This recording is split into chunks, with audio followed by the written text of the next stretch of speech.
εσύ Πατέρα, κάθε ευγενικής καρδιάς, που μας έδεσες νέμα και με πνεύμα λεβεντιάς,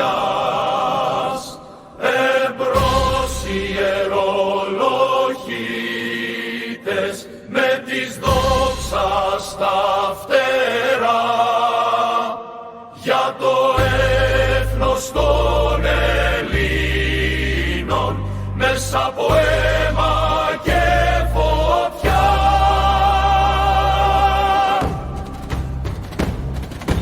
Δεν υπάρχουν εργάτες, δεν υπάρχουν αστεί, μία μόνο τάξη υπάρχει, την τάξη ελληνική.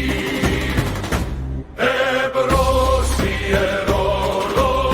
ιερολογίτες με της δόξας τα φτερά, για το έθνος των Ελλήνων μέσα από αίμα και φωτιά.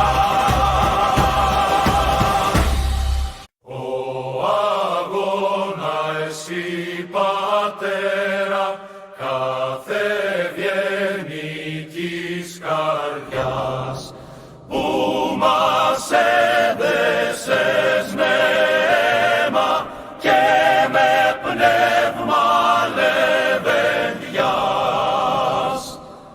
εμπρός ιερολογίτες με της δόξας τα φτερά, για το έθνος των Ελλήνων μέσα από αίμα